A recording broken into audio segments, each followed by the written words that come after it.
acharnées sont en cours dans les faubourgs de Soledar, ville de l'Est de l'Ukraine, proche de celle de Bakhmout, le point le plus chaud du front.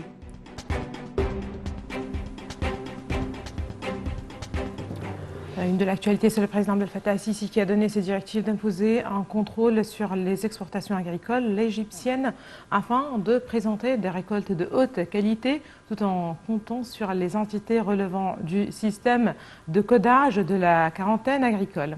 Le président al-Sisi enjoint d'éliminer toute infraction à ce cadre et d'appliquer tous les critères des pays importateurs sur les produits agricoles égyptiennes.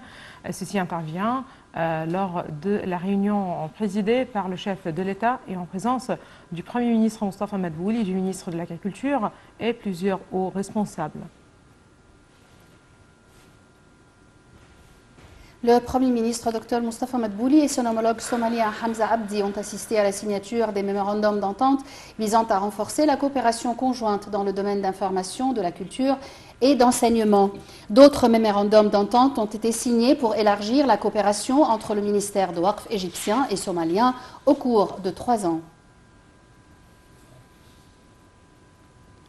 Le ministère des Affaires étrangères a affirmé dans un communiqué que le démarrage de la deuxième étape finale du processus politique au Soudan est considéré comme un développement important et positif. L'Égypte s'est dite confiante de la capacité des parties soudanaises à parvenir à un accord politique définitif et global qui met fin à la transition et qui devrait aussi répondre aux ambitions du peuple soudanais.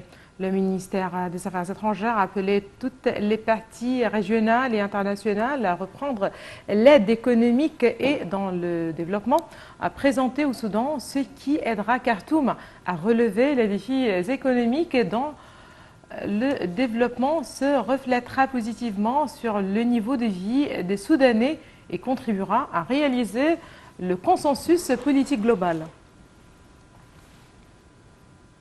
Un navire transportant du maïs ukrainien s'est échoué hier dans le canal de Suez avant d'être rapidement remis à flot sans perturber le trafic dans ce passage maritime par lequel transite 10% du commerce mondial.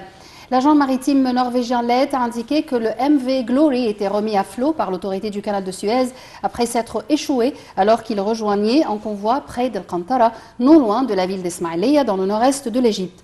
De son côté, le patron du canal, l'amiral Osam Rabi, a rapporté que 51 navires circulent dans les eaux sens lundi sur le canal. Le trafic se poursuit normalement. Nous avons traité avec professionnalisme la panne survenue à bord du Glory durant son passage. Le navire battant pavillon des îles Marshall et transportant près de 66 000 tonnes de maïs a été secouru par 4 remorqueurs. Selon les autorités du canal, le Glory, un navire de 225 mètres de long sur 32 mètres de large, était venu de Turquie en route vers la Chine au sein d'une flotte. L'Organisation de la coopération islamique tient aujourd'hui